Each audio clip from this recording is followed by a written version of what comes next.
Hello, everyone. Welcome to another episode of Magic the Conversation. Sorry I started a little later than I usually do. Honestly, I actually forgot that I had the stream scheduled today.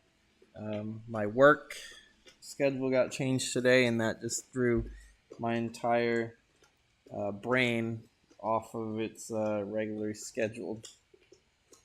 But today we are going over Magic's 13th expansion, Stronghold.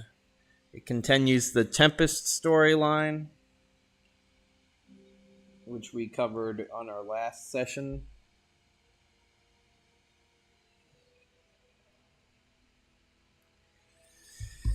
Stronghold came out March 1998.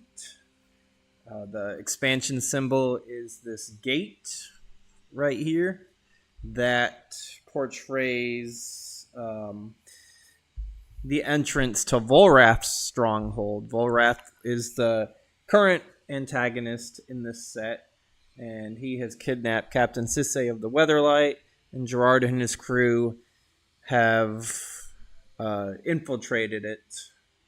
So a lot of the cards shown here will be the horrors and some other creatures that Volrath has in store for our crew.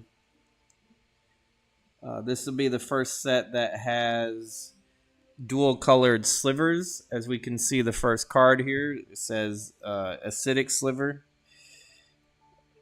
Each ally cover, so to speak, would get their own version of a sliver in this set, as well as the first sliver legend.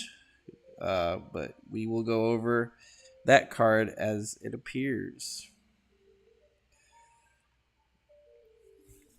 Starting off, Acidic Sliver, a red and a black. It's a 2/2, so that's already a good aggressive cost for power toughness. Each sliver gains pay 2 mana, sacrifice this creature. It deals 2 damage to target creature or player. The first sliver burst against the cave wall, and the others piled in behind to deepen the new tunnel. Pretty cool sliver. In aggressive sliver decks, if you need extra damage just to finish off your opponent and you have the mana, you can sacrifice as many slivers as you want per mana that you pay, of course, to either take out any creatures that are threatening you or their life total. Next up, Amok. It's an enchantment for 2. You pay 1, you discard a card at random to put a +1/+1 counter on target creature. Krovex's rage was horrifying. Within moments, only blood and shreds of flesh remained of the shapeshifter. So we're also seeing Krovex, his curse. He was a noble of Urborg, and he is becoming a vampire due to the dark curse that the Dark Angel Selenia, which Volrath turned against him. The card itself is risky to use. I personally would only use it in a deck that utilizes +1/+1 counters, and then I would wait until I'm like holding land that I don't need in my hand to ensure that I don't discard a card that I need later on in the game. So.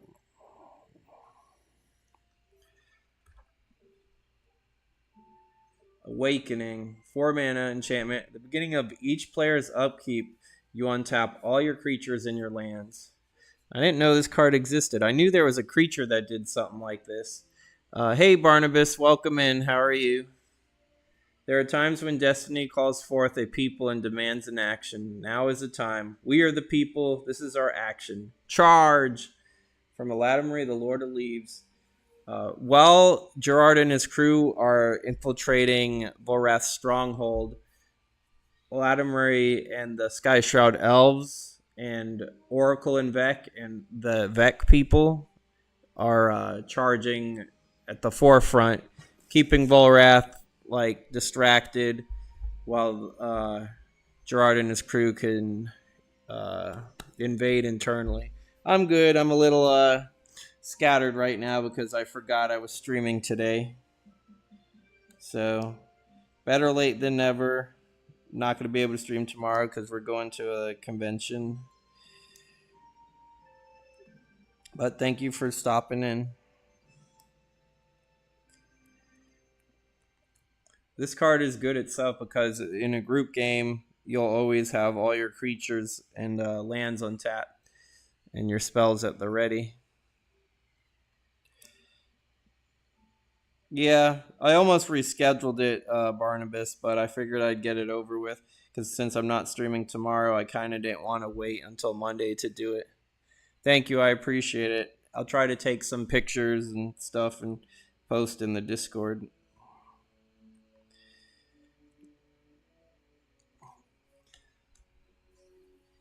Next up, Bandage for 1 white. It's an instant. Prevent 1 damage to any creature or player. Draw a card. Takara shook with guilt. She knew the last image her father had seen was her sword flashing toward him. So Takara is Stark's daughter, and he double crosses Volrath when Volrath was immortal. I did not, Barnabas. After the stream, I'll take a look. And then Stark ends up betraying Gerard, and then he betrays Volrath again. Stark is like the coward who plays both sides just to get an advantage, but he gets his just desserts because Volrath has a lot of shapeshifters at his employ.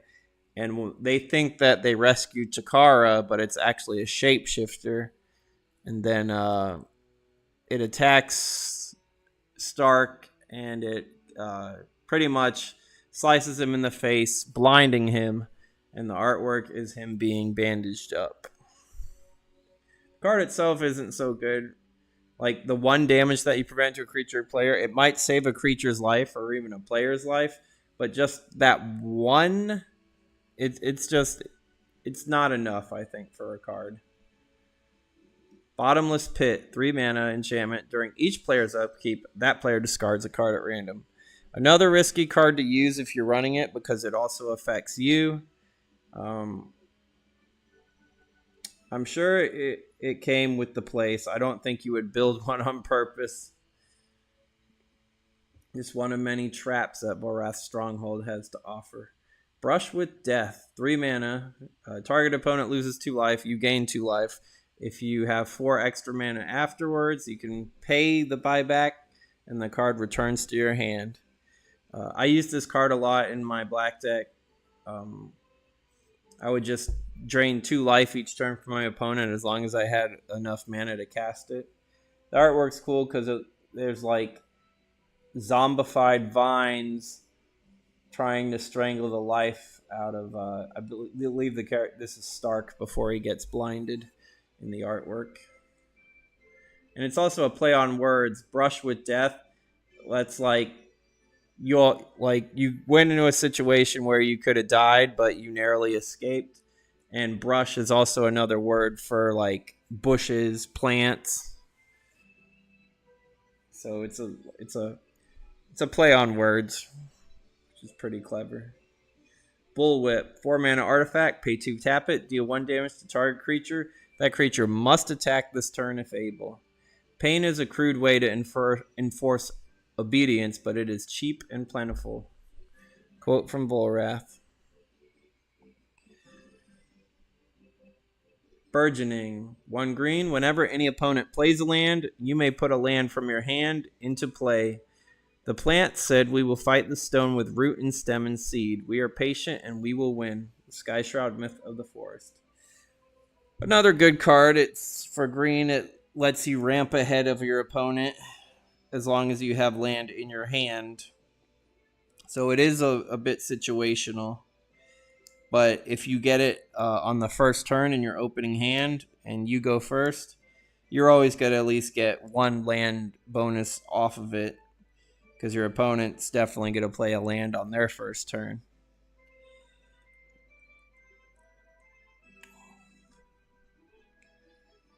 Calming Lysid. The Lysids, each one gets another card in this set. This one becomes an enchantment that says enchanted creature cannot attack. And at any time, you can pay 1 white to turn the Lycid back into a creature, and then you could put it on something else later.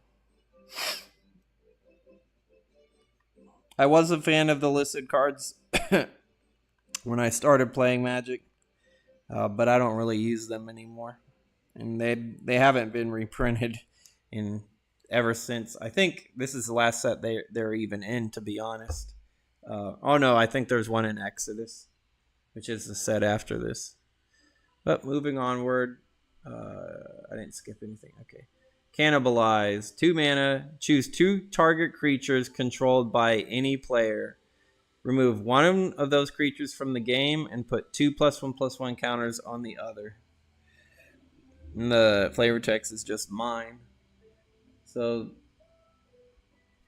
it looks like this cannibal killed his friend and ended up using his bones to strengthen his armor, his body, and he even used the skin of the face and stretched it out over his shield.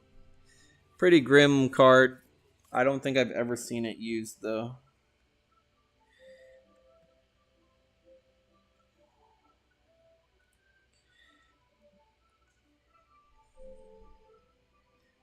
Carnicid. 6 mana, 5/4 beast with trample, and it can regenerate.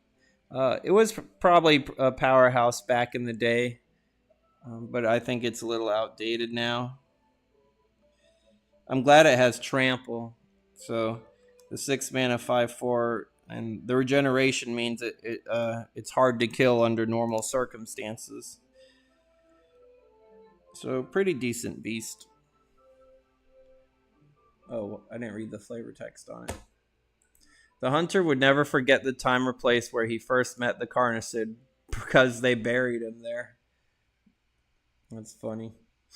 Change of heart for 1 white. Target creature cannot attack this turn, and you can pay 3 colorless mana to return the card to your hand after it's used. This artwork is Karn the Silver Golem is in the bottom left corner, and he's speaking to the Queen of the Slivers, as known as the Sliver Queen.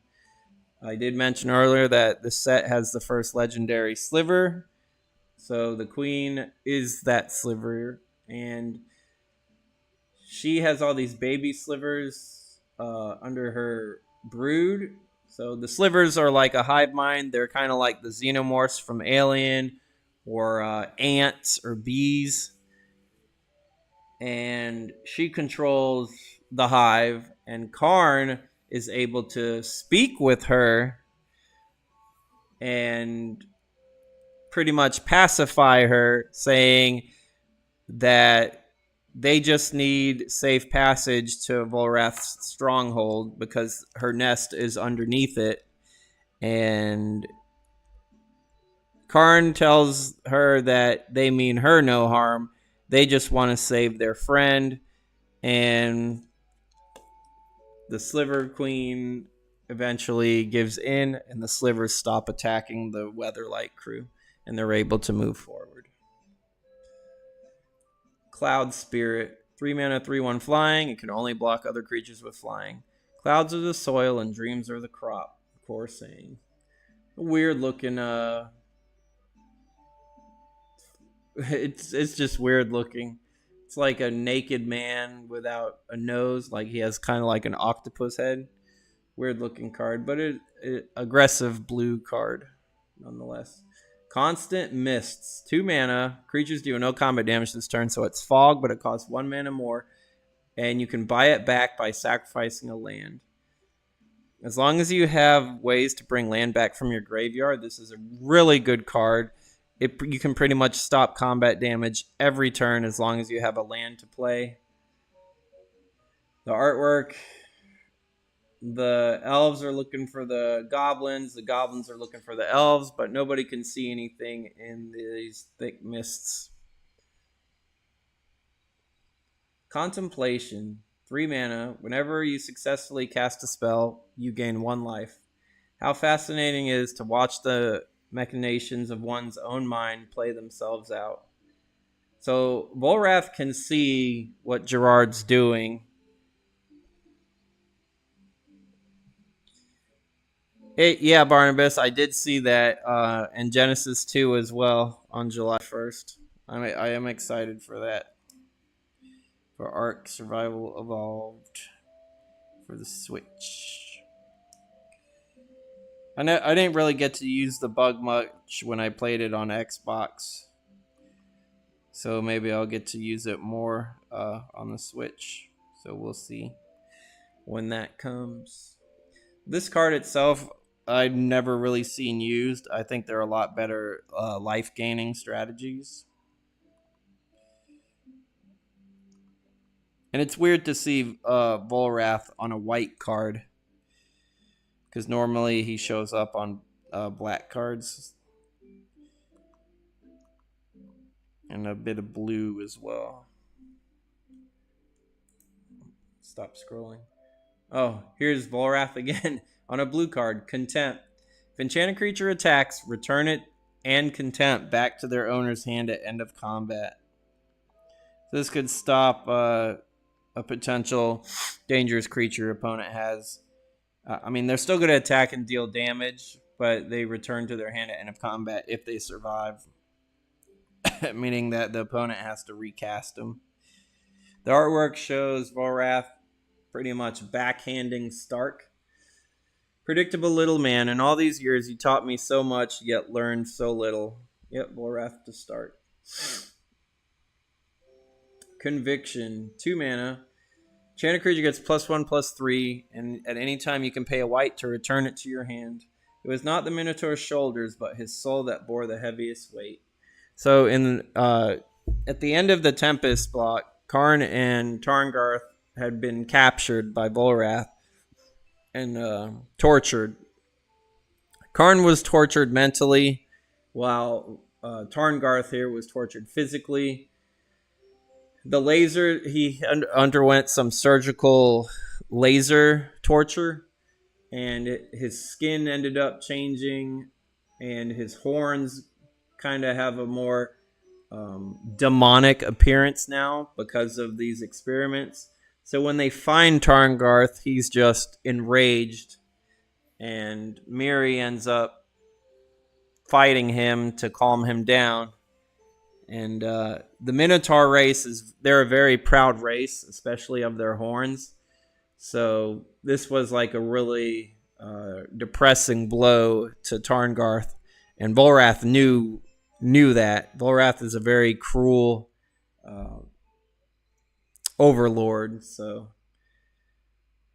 but eventually Tarngarth calms down and he rejoins the crew, and they carry on for the mission. Yeah, the lore is very dark in this set.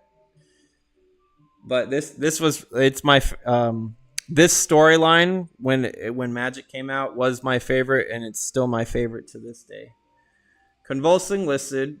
This is a listed that goes onto a creature, and the enchanted creature cannot block, and at any time you can pay a red to turn it back into a creature.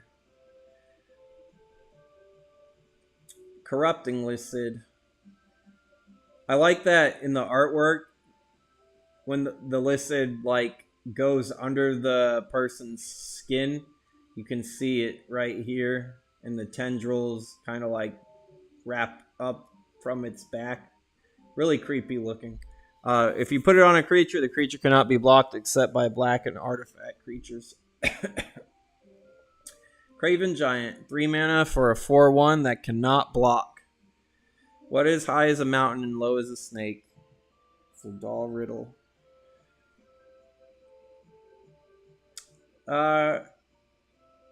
Since it has 1 toughness, I mean, it's never going to block, but it's almost always going to die in combat. The fact that it could die just to a little 1/1 creature means the card is not really that good. That's the first page. Crossbow Ambush. Here's a flying sliver attacking these elves. All creatures you control can block creatures with flying until end of turn. There is no drake that flies faster than a crossbow bolt. Vexing.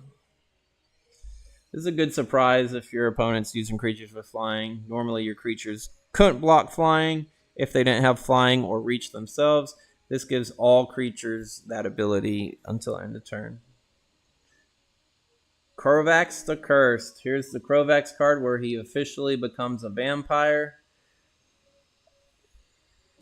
That, just as I said, where Volrath was so cruel. Volrath pretty much turned Tarngarth into a monster, and he turned Krovax into a monster.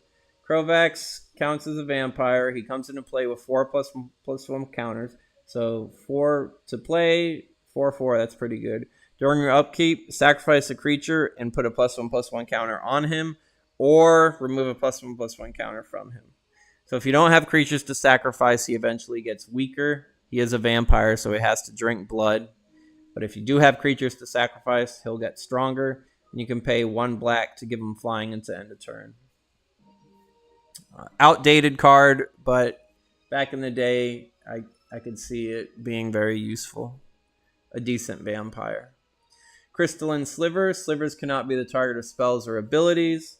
Bred as living shields, these slivers have proven unruly. They know they cannot be caught. I know I said it in the last set. Slivers are to this day my favorite creature type in Magic. There are so many variations of them now. This one is very powerful because once this sliver hits the battlefield, then a lot of the spells your opponent would want to destroy certain ones, they can't do that because they no longer can be the target of those spells. Dothy Trapper, 3 mana, 1/1. You can tap him. Target creature gains Shadow until end of turn. Creatures with Shadow can only block and be blocked by other creatures with Shadow. Merfolk tell their young of Dan, humans of Ragman. Dal tell tales of the Dothy, and they are far worse. I like the artwork. It's very nightmarish. Deathstroke, 2 mana, destroy target tap creature. This is Krovax when he was a human, when he killed the Dark Angel Selenia, and then pretty much right after this moment is when he turns into a vampire. For a sharp second, Selenia froze and Krovax's blade found home. As the angel shattered like glass, Krovax felt his mind collapse, and the curse had been fulfilled. Dream Halls, 5 mana. Instead of paying the cost for spells, you may discard a card that shares at least 1 color with the spell in order to cast it. If the spell has X in its casting cost, X is 0, without. So this means if you have 2 black cards in your hand, let's say one costs 10 mana to use and the other costs 2, you can discard the card that only costs 2 mana to be able to play the card that costs 10 for free, as long as they share a color. Really powerful card that lets you actually it works for everybody, so your opponent could do it too. So it is a little risky, so you would want to definitely build your deck around this card to cast as punishing expensive spells as you can, because your opponent's most likely not going to be prepared for it, at least for the first game that you use this in. One of the I've used this card before. There's a black card called Phage the Untouchable. She won't come out for a good number of years since this set, but she cost I think 7. And if you bring her from the graveyard, you lose the game. You have to cast her from your hand because she's so. The reason why she's such a good card is if she deals damage to a player, that player loses the game no matter what life total they're at. But you can't cheat her out from your graveyard, because if you do, you lose the game. You have to play her from your hand. Using Dream Halls lets you play her from your hand without suffering that lose the game clause.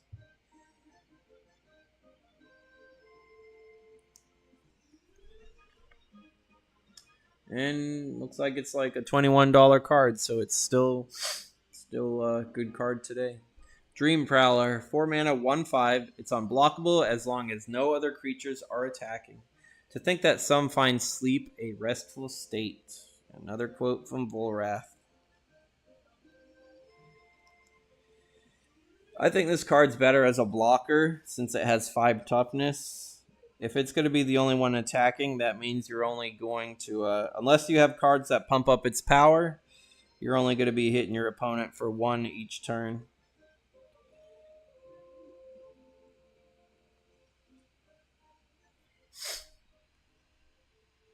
Duct Crawler. Ooh, I remember this. I thought the artwork was really good. I'm a little disappointed with how cool the artwork is. It's only a 1/1 creature. Because this bug is pretty big because you see there's a skull in comparison to its size. If there was no skull there, then I would think this is like a small air duct and this is like the size of a cockroach. But because there's a skull here, this bug is pretty big and it looks pretty dangerous. So I wish it was a stronger card. I wish the artwork reflected what the card does. For 2 mana, target creature cannot block the duck crawler this turn. The mountain's ducks will be like organ pipes, amplifying the glorious roars of the dying. Whoever built the Stronghold, that was what he wrote in his journal. Dungeon Shade. This card, the artwork here is like, it might even be the same person who illustrated the Scary Stories to Tell in the Dark books. Hey, Jameson. I'm sure you remember Dungeon Shade as well. A sickness stirs in its eyes, a nightmare born in darkened whales. It's got the shade ability for every black that you pay. It gets +1/+1 until end of turn, and it has flying.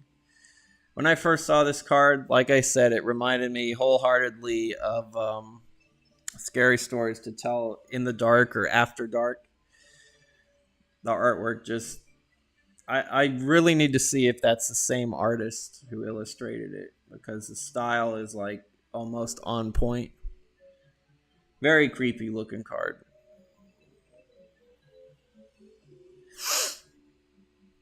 Elven Rite. For 2 mana, put 2 +1/+1 counters distributed any way you choose on any number of target creatures. So I would say up to 2. As the bough stretches, so shall you grow. As the roots spread, so shall you thrive. If you, it's a little decent card to boost your creatures, or if you have strategies with +1/+1 counters, this gets you to distribute 2 of them as you see fit. Endangered Armadon, 4 mana, 4/5.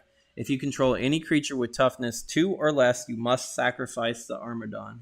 These are its last days. It's doomed to be remembered only until the hunters hunger again. This is probably one of the best Armadons, as long as you don't have any weak creatures on the battlefield. 4 mana, 4/5 is good, but I wish it had trample because of its size.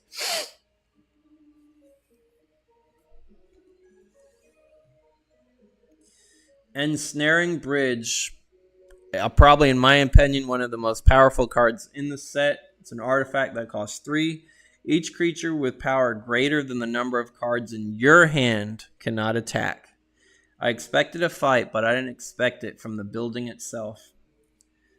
One of the traps that Gerard meets in his adventure, the bridge comes alive. It's made of that flow stone that we talked about in the last stream. But for the card itself, it works against you too. So you don't want to put this card in a deck that relies on a lot of small creatures or that has big creatures. Or if you play all the cards in your hand, then no creature is going to be able to attack.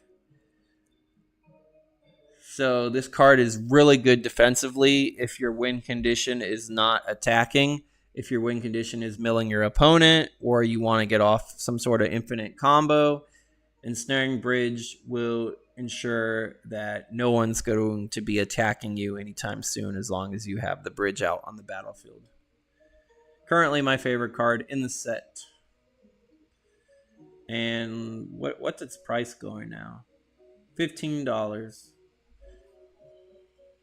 Although I see there's a $300 version. I've never seen that artwork before. From 7th edition. It must be like a promo or something. Evacuation. 5 mana, instant, return all creatures to their owner's hand. It's like a board wipe, so to speak, but instead of destroying the creatures, they go back into everybody's hands and they are forced to recast it. Any enchantments on them will go to the graveyard, though, which is good for blue. The first step of every exodus is from the blood and the fire onto the trail. Fanning the Flames. Fanning the Flames deals X damage to target creature or player, and you can buy it back for 3 mana as you cast it. You definitely have to have a lot of mana to get your most out of it, and if you want to return it to your hand. Flame Wave. Man, this is an expensive sorcery. 3 and 4 red, so 7 mana to deal 4 damage to target player and all creatures he or she controls. I hear the roaring of a wave whose waters are red and whose mists are black. Oracle and Vec. Gosh, I wouldn't want to be any of these soldiers because they are not going to survive this wave at all. Also, it almost looks like right here in the artwork, I can't tell exactly, and I know it's probably hard for you guys to see on the stream, but it looks like somebody is actually on a surfboard here, that they made part of the earth into a surfboard, or it's just a coincidence. Fling. 2 mana. Sacrifice a creature. Fling deals damage equal to the sacrificed creature's power to the target creature or player. It's raining rats and mogs. This giant's throwing this mog at someone. This is a good card because if you have a creature with a really high attack power, I used it in my deck that had like the fire breathing cards. You can even if your creature would die, you can sacrifice it as it's dying to hit your opponent or something that you need removed from the battlefield, as long as the creature has a good enough power. Flowstone Blade. Enchanted creature gets +1/-1 until end of turn. You could put this on your opponent's creature if you want, and for every red that you pay, they get -1 toughness. So you could use this card offensively to a limit or defensively.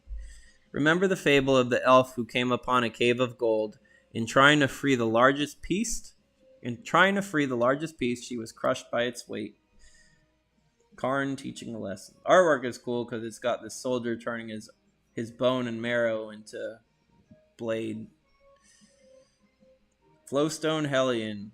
5 mana. It has haste, so it can attack as soon as it enters the battlefield. It's a 3/3, and for free, you can pump its power up, but every time you do, its toughness is reduced by 1. Volrath leaves no stone untrained.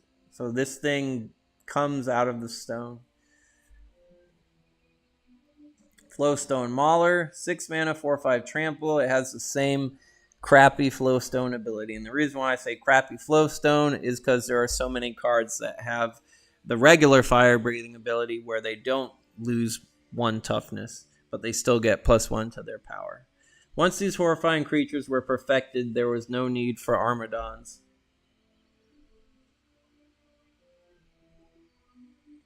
Flowstone Shambler, 3 mana 2/2, has the crappy Flowstone ability.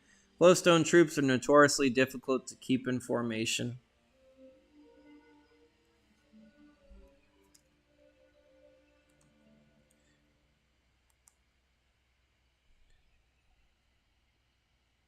Next page. Uh-oh, we don't want no commercials.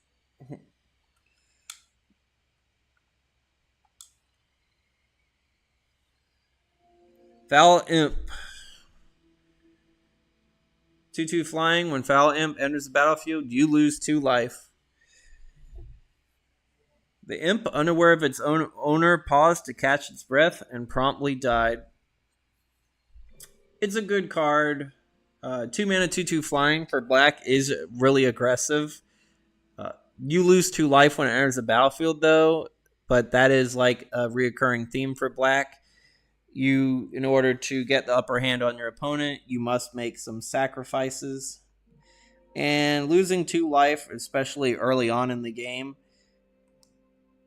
when you're almost most definitely going to hit your opponent with the imp at least twice, unless the opponent removes it from the battlefield with a spell. I do think the 2 life is worth a 2 mana 2/2 flying.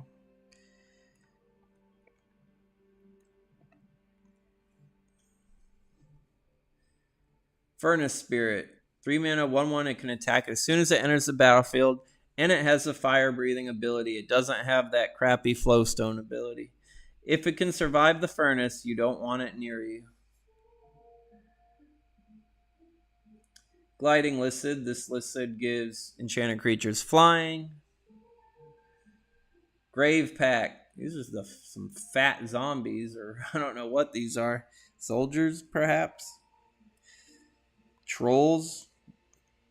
Whenever any creature you control is put into any graveyard, each other player sacrifices a creature. The bonds of loyalty can tie one to the grave. This is a really good card for black because you can sacrifice your own creatures through spells or their own abilities. And every time you do, the opponent must do the same. And this does get around protection, regeneration, and indestructibility.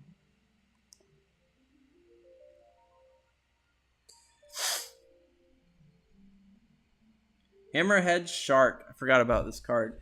2 mana 2/3. It could only attack if the defending player controls an island. Cross the eyes of a hammerhead and you'll dot its teeth.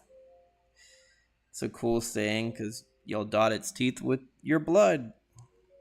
It's a cool shark, but the fact that it needs an island that you're on your opponent's side to attack means you have to build your deck around it if you're not facing somebody who's using blue.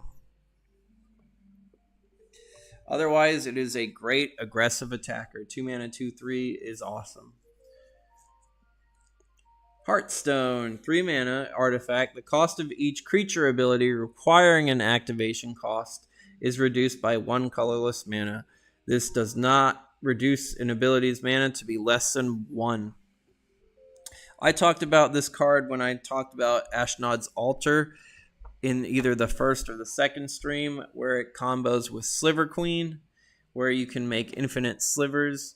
We'll review Sliver Queen later on the stream, where I can further explain the combo.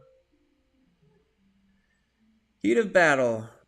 Here's Takara about to, before she slices Stark's face. Whenever any creature blocks, Heat of Battle deals 1 damage to that creature's controller. Takara, it's me, shouted Stark. It was of no use. She obeyed Volrath. Oh yeah, it wasn't a shapeshifter that I'm getting ahead of myself. Takara was under Volrath's spell when she attacked her father. Hermit Druid, 2 mana 1/1. Pay a green, tap it, reveal cards from the top of your deck until you reveal a basic land. Put all cards into your hand. Okay, I gotta reread. Reveal cards from the top of your library until you reveal a basic land card. Put that card into your hand and all other revealed cards into your graveyard. Seeking the company of plants ensures that your wits will go to seed. This ensures that you get a land and it fills your graveyard up if you're using graveyard strategies. Hesitation for 2 mana. If any spell is played, that spell is countered and you must sacrifice Hesitation. Gerard hesitated, looking up at the enemy ship. The future hesitated with him, changed forever by the pause.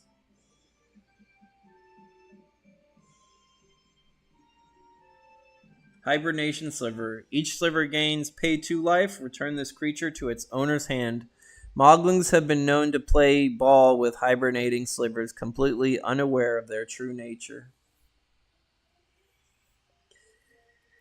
Why you would want to pay 2 life to return your own creature to your hand? Well, if the opponent wants to destroy it, or uses a card like Wrath of God that destroys all creatures, if you have the life to pay, you can save each one by returning it to your hand. Hidden Retreat. Here's Squee hiding in a crawl space in the Weatherlight. Choose a card in your hand and put it on top of your library. Prevent all damage from any instant or sorcery. After an hour in the hidey hole, Squeeze seriously pondered the advantages of danger over boredom. That is true, though. Like, if you are like lock yourself to be safe, eventually you want to come out because you'll get like cabin fever or something like that.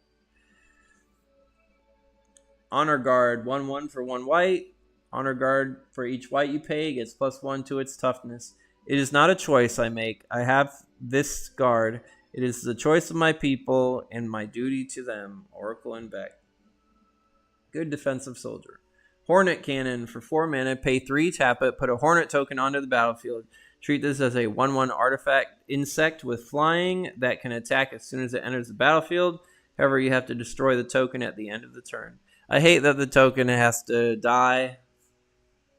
I think there are way better token generator cards nowadays. But it makes sense because... Actually, it doesn't, because a hornet can sting you many times. It's only bees that die from one sting. But I could see what they were going for. Horn of Greed, not to be confused with Pot of Greed. Horn of Greed, for 3, whenever any player plays a land, that player draws a card. Since it works for everybody, use it at your own risk. Wrath grows and I am nourished. Intruder Alarm. Miri ended up sneaking in, and here's Volrath, and he is not pleased. Or a hologram of him anyway. Creatures do not untap during their controller's untap step. Whenever any creature enters the battlefield, untap all creatures. Miri was startled by Volrath's apparition. It had no scent. This is a really good card for combos. If you have a card that says tap, put a token onto the battlefield, put a creature token on the battlefield. The creature token's got to enter the battlefield, untapping all creatures, and then you can tap your creature to put another token on the battlefield, and you can repeat this process as many times as you want, granting you an infinite number of creatures on the battlefield. And then if you have creatures have haste, then you can swarm your opponent with an infinite number of creatures. Or wait until the next turn to do so. Definitely a powerful card in many combo strategies. Invasion Plans. Each creature blocks whenever they're able to. Attacking players chooses how each creature blocks. So normally the owner of the creature chooses how to block. But with this card out, it switches it up, and the attacking player chooses which creatures block it. But each creature has to block. So you can't make the choice of, oh, no creatures are blocking this turn, because each creature has to block, according to the card. Here, Gerard and Krovax see each area of Dominaria that the Phyrexians are looking to invade. Jinxed Ring. There's a picture of Volrath on it. Whenever any card is put into your graveyard from the battlefield, Jinxed Ring deals 1 damage to you. You can sacrifice a creature. Target opponent gains control of Jinxed Ring permanently. But they can also do the same, and the ring will go back just like the Jinxed Idol in the Tempest set. Oh, I forgot about Lab Rats. For 1 black, you get a 1/1 rat token. You can pay 4 mana after you cast it to put it back in your hand. That way, every 5 mana you pay, you can get a rat token. This poor little rat, his hind legs are gone, but he has little wagon wheels to move around. And this one hurt his head. Lancer's Encore. 5 mana, 3/3 soldier with trample, because he's got some weird elephant-looking thing that he's riding. How come he has trample, but the Armadon doesn't? For free, you can redirect 1 damage from them to any other creature you control. Nearly all sets of Core Twins are trained as Lancers. Now the core ability is unique to the set here because it does reoccur in other core cards where all damage or for any amount of damage dealt to them, you can move it to another creature you control. You can move it to creatures. Excuse me. You can move damage to creatures that have protection, meaning those creatures will survive. Indestructible creatures, creatures with regeneration. There are so many combos you can use with this ability. Excuse me. I need a drink of water, but I don't have my water with me, do I? Hold on.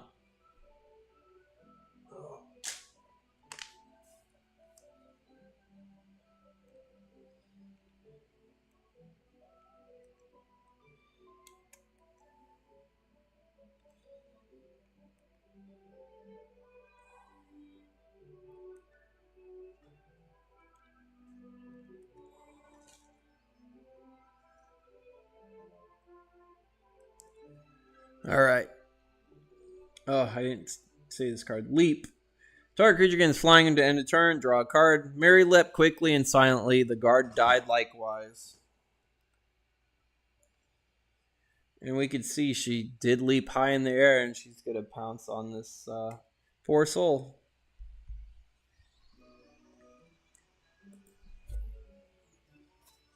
Lowland Basilisk. We haven't seen any other Basilisk in a while. 3 mana, 1/3. Whenever Lowland Basilisk damages any creature, destroy that creature at end of combat. Unlike their cousins, Wrathy Basilisks turn their victims into puddles of flowstone. Not as good as the Thicket Basilisk because the Lowland has to damage a creature, which means creatures with protection will survive.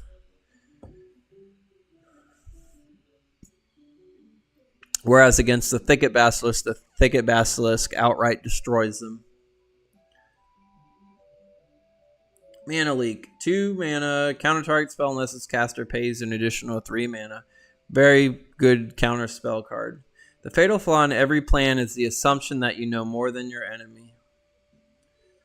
Mask of the Mimic. Sacrifice a creature. Search your library for any copy of target creature card and put it onto the battlefield. Shuffle your library afterwards. If you are running a creature combo and you need another of the said creature out, this is a good way to tutor it out. Megrim. 3 mana. Whenever any opponent discards a card, Megrim deals 2 damage to him or her. You can run from your pain, explained Gerard to Krovax, but take it from my experience, you will tire before it does. Gerard's trying to help Krovax with his vampiric curse. Mind Games. Tap target artifact, creature, or land for 1 blue. You could buy it back for 3. I'm not sure what the artwork is depicting. Mind Peel. Target player chooses and discards a card. You can buy it back for 4 additional mana. The fact that the player gets to choose themselves means it's not as good as other discard cards out there. 4 mana, Mind Warper, enters the battlefield with 3 +1/+1 counters. You can pay 3 to remove a +1/+1 counter from itself. Target player chooses and discard a card. You can only use this ability on your turn as a sorcery. If you have ways to keep putting +1/+1 counters on him, then he could empty your opponent's hand. I like the artwork. The artwork is pretty cool. Mob Justice. Mob Justice deals 1 damage to target player for each creature you control. A single stone can start an avalanche. Now in this card, we are seeing the point of view of the person who's getting stoned, because we can see the hands up in trying to stop the people from assaulting him, and there's blood at the bottom of the artwork being splayed out from getting hit with rocks. We even see there's a kid here joining in on the execution. Very brutal card. Mog Bombers. 4 mana, 3/4. If any other creature enters the battlefield, Sacrifice the bombers, and they deal 3 damage to target player. Behind every great Mog bomber is another Mog with a shovel and a basket. Gosh, these guys even have a grenade in their mouth. But out of all the goblin species, the Mogs are the dumbest. They're the strongest, but they're also the dumbest. They're like Hulk versions of goblins. Mog flunkies. They'll attack whatever's in front of them as long as you tell them where that is. 2 mana 3/3 is great, but their drawback, they cannot attack or block unless another creature is attacking or blocking. So that's the downside. If they're on their own, they can't do anything. Mog Infestation. 5 mana, destroy all creatures target player controls. For each creature who was destroyed in this way, put 2 goblin tokens into play under that player's control. Treat these tokens as 1/1 red creatures. So you can use it on your opponent's side to get rid of their bigger threats, but for each threat you get rid of, they get 2 1/1 goblins. Depending on what your side of the battlefield has, you might be able to deal with that better than what they originally had. Or you could use it on your side of the field and just have a bunch of generic creatures out, and for each creature that is destroyed on your side, you get that many 1/1 tokens. This combos well with Living Death, where you destroy your side of the battlefield and put a bunch of goblins out. And then later on, when you don't have that goblin army anymore, you cast Living Death, and all the creatures that you destroyed come back and be resurrected. Mog Maniac. 2 mana 1/1. Whenever Mog Maniac is dealt damage, it deals an equal amount of damage to target opponent. Stand clear if he gets an itch. So with that being said, he's a 1/1. If he blocks a 10/10 creature, that means he's taking 10 damage, and then the opponent is taking 10 damage. He's probably one of my favorite goblins in the entirety of Magic because that ability is so unique to him. I know other cards have that later on, like Stuffy Doll has that ability, and I think Spite Mare. But for the longest time, he was the only creature who had that ability. The artwork is cool. He's got all these weapons behind him, and he's definitely looks like a more successful version of the other Mogs. So he is currently my favorite card in Stronghold. Morg Thrall. Almost looks like a hunchback version of Uncle Fester. 3 mana 2/2. You can sacrifice them at any time to put the top 3 cards of your library into your graveyard. It's so hard to find good help these days. Only way I would see someone using this card is if they want to fill up their graveyard for any reason.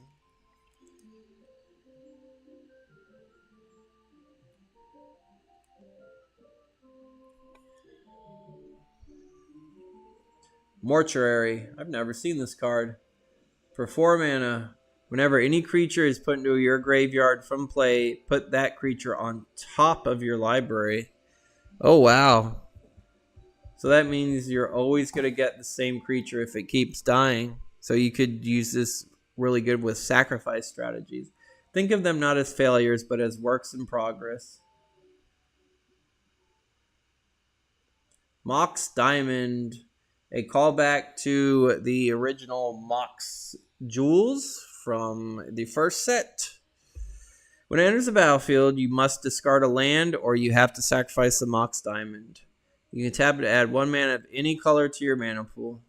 So you have to lose land in order to play the card, but it costs nothing. And you can play a land on your first turn, giving you access to at least 2 mana, which is already going to be ahead of your opponent.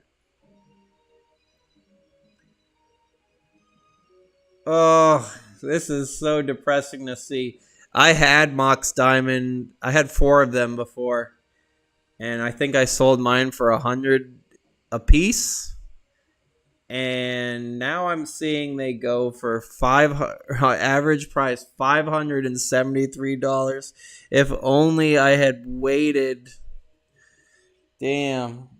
Oh well. At least I made some money off of it, but I should have sat on them more. Mulch. 2 mana. Reveal the top 4 cards of your library to all players. Put any of those cards that are lands into your hand and the rest into your graveyard. Hope is the one crop that can grow in any climate. Another good way to fill your graveyard while granting you lands from it.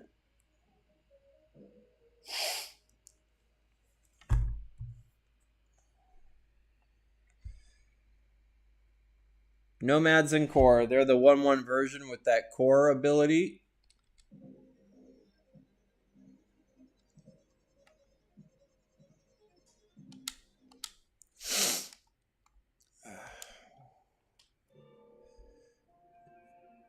That I spoke of earlier. The Core forsake roots for the winding of the path, forsake voices for the silence of the mind, and forsake all else for the poverty of isolation. Overgrowth. 3 mana enchant land. Whenever enchanted land becomes tapped, it produces 2 more green mana. Life needs no encouragement. It's a good way to go from 3 mana to 5 or 6 even. Portcullis. For 4 mana, whenever any creature comes into play, if 2 or more creatures are already on the battlefield, exile that creature. When Portcullis leaves play, put all creatures into play that were exiled with it. Definitely a good defensive card. It allows the fact that your opponent can't swarm you. The earlier you play the card, the better. Primal Rage. All creatures you control gain trample. Really good card for green beatdown strategies. Charge. A great cry went out, and countless elves and Vex soldiers charged up the mountain. Their fury and passion hid the fact that they were horribly outnumbered.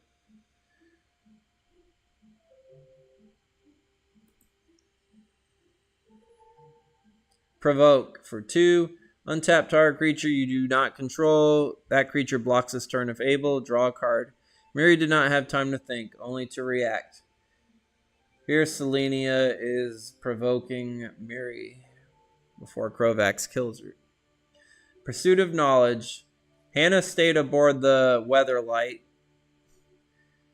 It's enchantment. You skip drawing a card to put a study counter on it.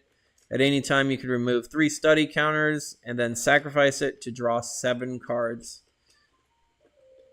I think it's a pretty good card because it's not drawing a card for 3 turns, but then you get to draw 7 later is a really good trade in my opinion. Rabid Rats. 2 mana 1/1. Tap it. Target blocking creature gets -1/-1 until end of turn. Every sentence in Volrath's Prisons ends the same way. Rats look pretty cool. Ransack. For 4, look at the top 5 cards of target player's library. Put any number of those cards on the bottom and the rest on top in any order. You can manipulate what your opponent's going to draw. Here, Gerard and Miri are destroying the experiments and lab science projects that Volrath had. Rebound for 2. Target spell which targets a single player, targets another player of your choice instead.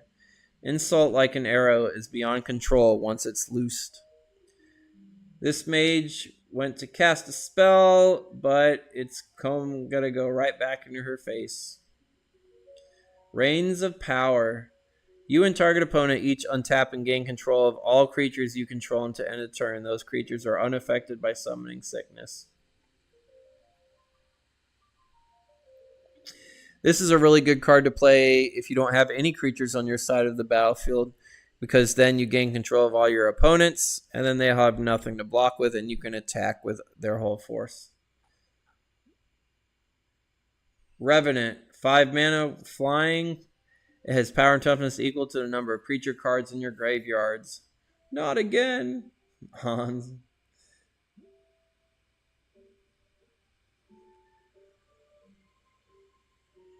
There's a lot of graveyard strategy cards in this set, so this would make Revenant stronger. Rolling Stones for 2 mana.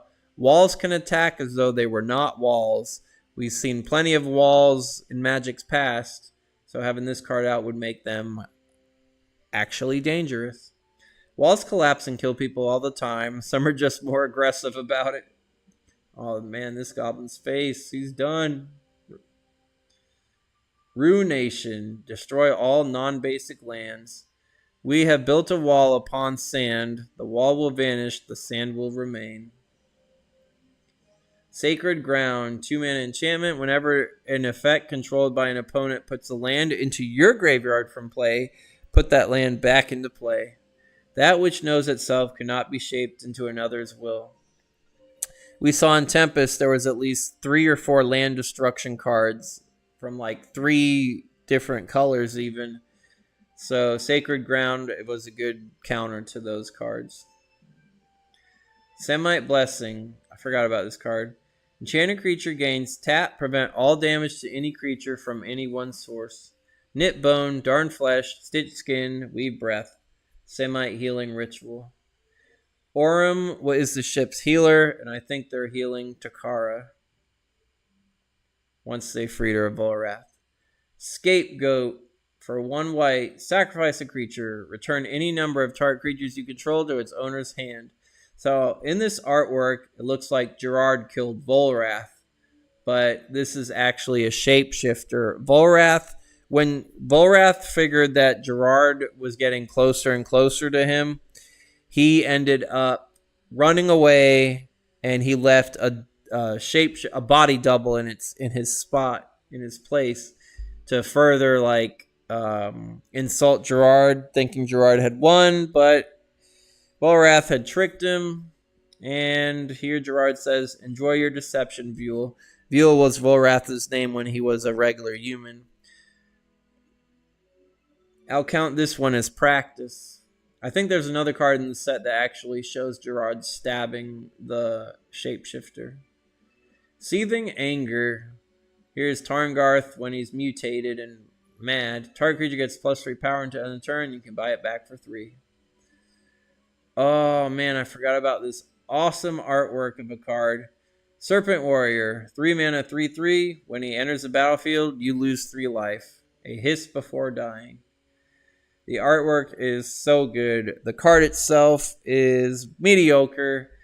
3 mana, 3/3 is aggressive for black, but you do lose 3 life. And that's a little bit more than I want, seeing how the creature has no other abilities. At least Foul Imp had flying. That's the only way that I justify Foul Imp losing 2 life, because it has flying, and it's got to most of the time fly over and hit your opponent. Whereas Serpent Warrior's going to be blocked by like 1/1 creatures all day long. But Ron Spencer's my favorite artist, and the Serpent Warrior just looks phenomenal. Mogmaniac's still my favorite card, though. Shaman and Core. He has the redirecting ability, and he has a second ability, pay 2, redirect to him all damage dealt to any one creature from any one source. So he also, not only can he redirect the damage that is dealt to him, you can redirect all damage to him and save one of your creatures. And then in turn, you can redirect that damage to the rest of your other creatures. Shard Phoenix. 5 mana, 2/2 flying. Pay 3 red to put him into your hand. You can only use this ability if he's in your graveyard and during your upkeep. And then at any time, you can sacrifice the Phoenix to do 2 damage to each creature without flying. Pretty versatile card, but it is outdated, in my opinion. Shifting Wall. It's a wall that has power toughness is equal to X because it enters the battlefield with X +1/+1 counters. You'd almost think Volrath doesn't want me here. Every time Gerard would climb the wall would just shift down because it was made of flowstone. Shock, a good burn spell, 2 damage for 1 red. Not as good as Lightning Bolt, but still gets the job done. Lightning Tether Soul to the World. Sift, for 4 mana, draw 3 cards and discard 1. Twice I have let the legacy slip away, never again. So Karn decides to stop his being a 100% pacifist when he's seen how much damage it caused. And he ends up rejoining the Weatherlight and helping out his friends. Silver Wyvern, 5 mana, 4/3 flying. Pay a blue, target spell or ability that targets him, targets another creature of your choice instead. Play this ability as an interrupt. My brother Jameson had this card. This was, I think, his first rare from a pack of Stronghold that he opened. I like the artwork, but I've never really seen it used other than when my brother Jameson used it. Skeleton Scavengers, I remember them. 3 mana. When they enter the battlefield, they only come in with 1 counter. So 3 mana, 1/1 is not so good. You can pay 1 colorless mana for each counter on the Scavengers to regenerate them. And then after they regenerate, they get a +1/+1 counter. So every time they regenerate, they get bigger and bigger. So you're like amassing an army of the dead. They keep gathering bones after they break apart. I like the artwork. The card's pretty good itself, but Mogmaniac's still going to take the cake. Sky Shroud Archer, 1/1 elf for 1 green. Tap him, target creature with flying gets -1/-1 until end of turn. In Wrath, arrows are guided not by virtue, but by necessity. Here's a picture of the Stronghold in the background and all the elves that are marching towards it to take it down. Sky Shroud Falcon. I love this artwork. 2 mana, 1/1 flying. Attacking doesn't cause it to tap. The Falcon slits the sky to let the light drip through. Again, I love the artwork. Mogmaniac's still going to take the cake. Sky Shroud Troopers. 4 mana, 3/3 elf. Tap them for a 1 green. We were not made for war. Like Flowstone, Borash shaped us to it. Latimery, the Lord of Leaves. Normally, a lot of mana dorks are like, don't have any power, or they're like 1/1s.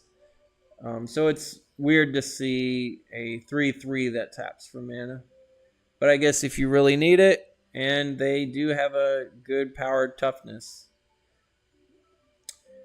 The Almighty Sliver Queen, 5 mana, 7/7. She is 1 mana of every color. You can pay 2 mana to put a Sliver token onto the battlefield. Treat this as a 1/1 colorless creature. Because it is a Sliver, it's going to gain all other abilities that all of the other Slivers have on the battlefield. And with the Heartstone, this 2 colorless mana becomes 1. So for every 1 that you pay, you get a 1/1 Sliver token. And then I had mentioned the combo earlier. Ashnod's Altar says sacrifice a creature to add 2 colorless mana to your mana pool. So with the Heartstone and the Sliver Queen and the Altar out, it only costs 1 to play a Sliver token. You sacrifice that 1 sliver to get 2 colorless mana. Now you can put 2 slivers out. Sacrifice both slivers. You get 4 mana. Get 4 slivers. And you just multiply the number of slivers that come out each time. And you will end up having an infinite amount of slivers on your side of the battlefield.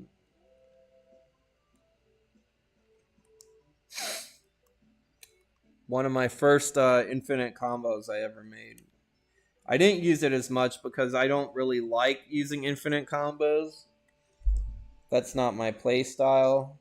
And your friends don't want to end up playing you that much, or you become the target of every game just because people want to play the game actual out. A lot of people, if you keep using infinite combos, it kind of leaves a bad taste in your play group's mouth. At least that's my opinion on it. One of the beauties that I like about Magic is that there's more than one way to win the game, more than one way to build a deck. A lot of people's decks aren't going to be the same unless you go online and find someone's deck and build it card for card, which a lot of tournament players do. But if you're just playing for fun, then a lot of decks aren't really going to be identical. Oh yeah, Sliver Queen's going to be my favorite card of the set. Hands down, because she is my favorite card in the entire game of Magic. They did make other Sliver Overlords in later sets, but Sliver Queen, I think, is still the best one of them. And like I said, she is my favorite card overall in the entirety of the game. And I do have 4 of her. Let's see how much she's worth now. $289. Not bad. Not as much as the Mox Diamond, but I don't think I'm ever going to get rid of those cards, though. Smite. All right, here's where Gerard thinks he killed Volrath, stabbing him through, I assume, the heart.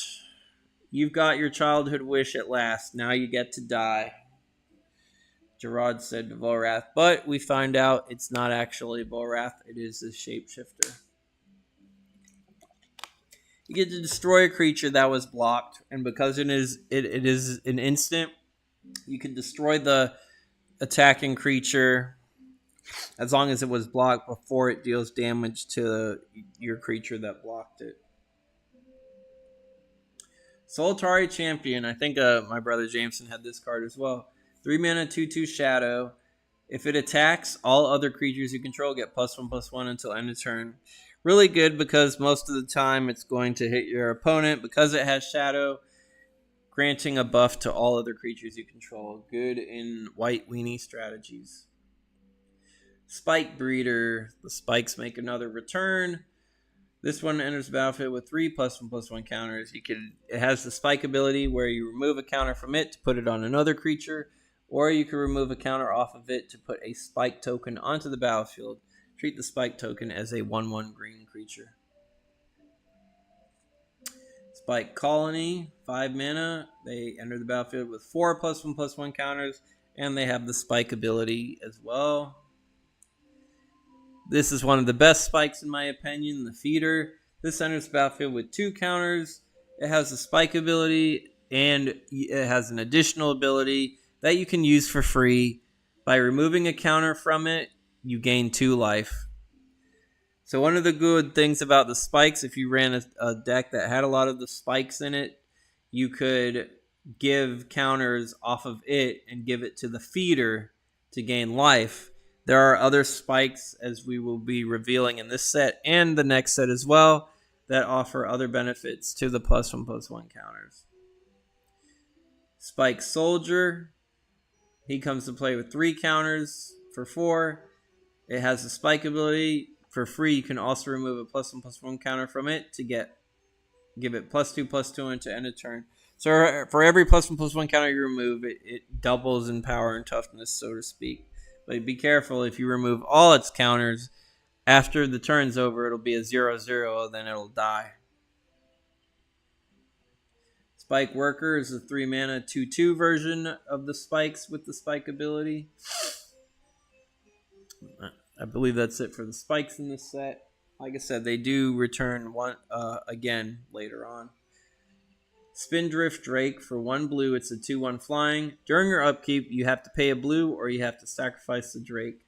Sea Brine for blood, washing foam for laughter.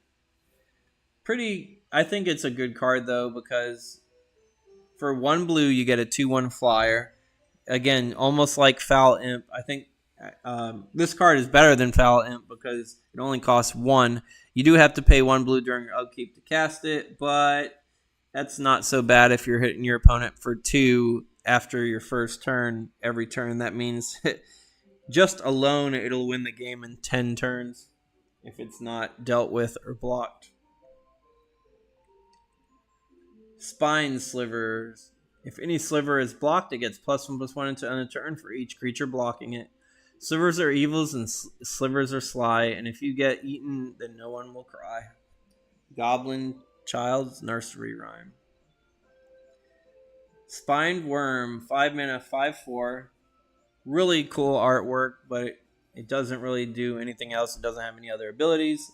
It has a paragraph of flavor text, though. As it moved, the worm's spines gathered up bits of flowstone which took the shapes of dead villagers' heads.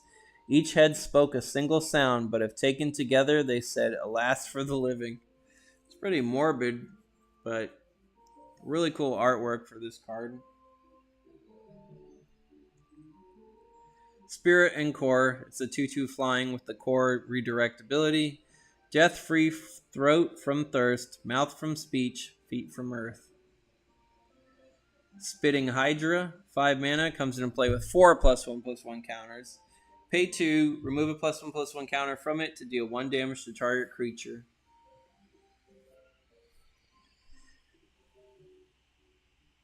Stronghold Assassin. 3 mana 2/1 Assassin. Tap him. Sacrifice a creature. Destroy target non-black creature. The assassin sees only throats and hears only heartbeats. Again, I don't like that it can't destroy, that it can only destroy non-black creatures. So he does have limited uses, and you have to sacrifice a creature to use them as well. Stronghold Taskmaster, 4 mana, 4/3. All other black creatures get -1/-1. Good if your opponent is playing black, but you have to watch out if you have other black creatures out, he'll weaken them just the same. With the completion of each joyous task, we are closer to Yawgmoth's divine vision. Sword of the Chosen. Tap it, target legendary creature gets +2/+2 until end of turn. 1 shard of Selenia yet remained. Temper. Prevent up to X damage to target creature. For each 1 damage prevented in this way, put a +1/+1 counter on that creature. I don't need a plan, just a goal. The rest will follow on its own.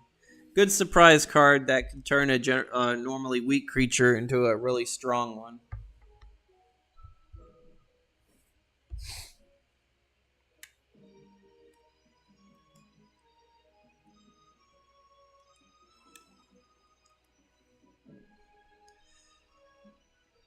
Tempting Lizard. I use this in my Basilisk deck.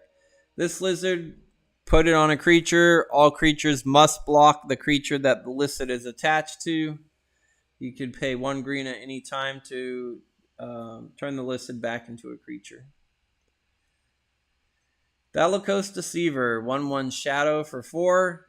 You can sacrifice it to gain control of target creature permanently. You can only use this ability if the Deceiver is attacking and not blocked. Most of the time it's not going to be blocked because a lot of people don't use creatures with Shadow. Tidal Surge, tap up to 3 creatures without flying. It sucks that it's a sorcery. If it was an instant, it would be so much better. It is nature that gives us our boundaries and nature that enforces them. Tidal Warrior, 1/1 for 1 blue. Tap them, target land is an island until end of turn. Tidal Battle favors those who can swim. I really like how the Rootwater Merfolk look. They're probably my favorite version of Merfolk in the game. And I used this card in my Sea Serpent deck to ensure that my opponent at least had 1 island that all my serpents and sharks could attack them with. Torment. This is where Tarngarth sees his reflection for the first time. Put it on a creature and the chain creature gets power -3. Volrath has killed me. All that remains of me is the scar. Quote from Tarngarth. Tortured Existence. For 1 black, pay a black, discard a creature card, return a creature card from your graveyard to your hand. There are terrors lurking in the unseen corners of us all. From Krovax. Good graveyard strategy card. Venerable Monk. 2/2, enter enters the battlefield, gain 2 life. Pretty generic, cheap way to gain life while putting a creature onto the battlefield. Age wears the flesh, but galvanizes the soul. Verdant Touch. 2 mana, target land becomes a 2/2 creature permanently, and you can buy it back for 3. Victual Sliver. Each sliver gains pay 2, sacrifices creature, gain 4 life. We are kinfolk, explained Karn to the Sliver Queen. Just as you need your progeny to complete you, so do I need the pieces of the legacy to make me whole. That's how Karn convinced the Sliver Queen to have her children back off from attacking the Weatherlight. Volrath's Gardens. Enchantment, pay 2, tap a creature you control, gain 2 life. Play this ability as a sorcery. Watch yourself, warns Stark. These plants aren't nice when they're hungry. Never seen this card before. Volrath's Laboratory. When it enters the battlefield, choose a color and a creature type. Pay 5 mana and tap it. Put a token onto the battlefield. Treat this token as a 2/2 creature of the chosen color and creature type. You could use this in so many decks that use creature strategies. Goblins, elves. One of the best ways is you can use slivers. You can make your own sliver tokens with this card. The possibilities are, there's so many you can break that card with. Volrath's Shapeshifter. Alright, this is the shapeshifter that Gerard ended up killing because it pretended to be Captain Sisay at one point, and then it pretended to be Takara, it pretended to be Volrath before Gerard killed it. As long as the top card of your graveyard is a creature, Volrath's Shapeshifter is a copy of that creature. You can pay 2 and choose and discard a card. Pretty much whatever card you discard, if it's a creature, Volrath's Shapeshifter will become that creature. It's if you have a large creature in your hand and you want the Shapeshifter to become it, that's when you'd use this ability.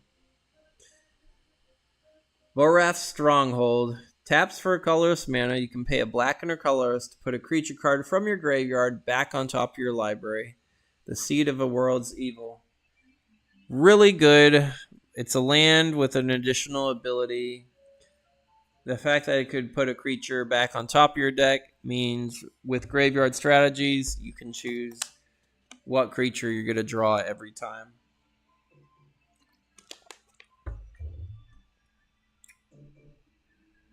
Walking Dream, 4 mana. Walking Dream is unblockable. However, it does not untap during your untap phase if the opponent controls 2 or more creatures. Dreams, by definition, live shorter lives than those who dream them.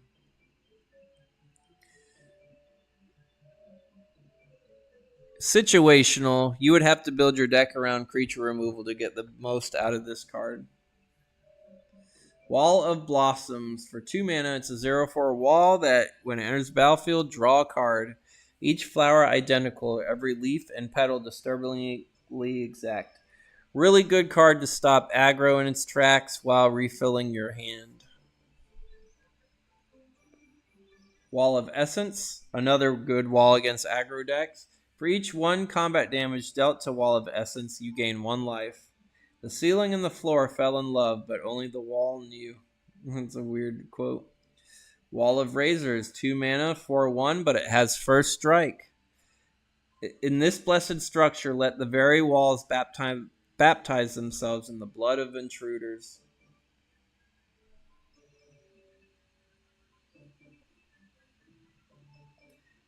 Definitely booby trap.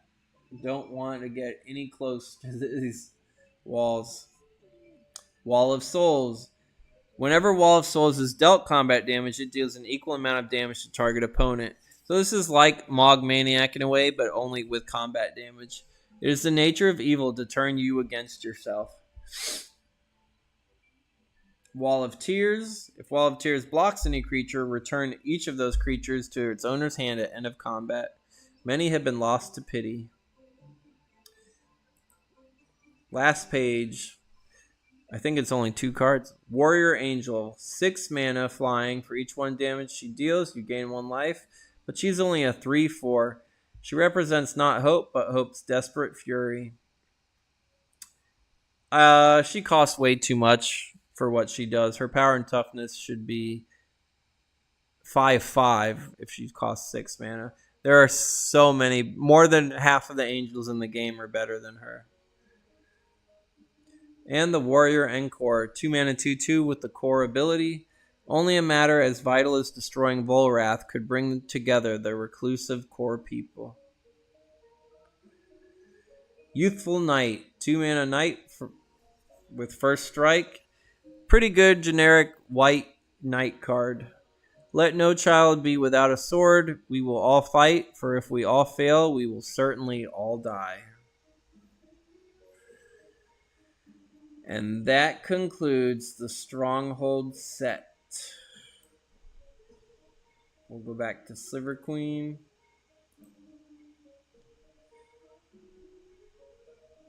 and do our closing statement. All bow to the queen. So as my brother Jameson mentioned in the chat before, Stronghold was one of the first sets that he knew the most cards from. The set was still on sale in stores when we started playing Magic. So again, the Tempest storyline, which continues on even after the next set, Exodus, played a really key role in my love for the game. It was the perfect mixture of a card game, beautiful artwork, a story being told in front of my eyes.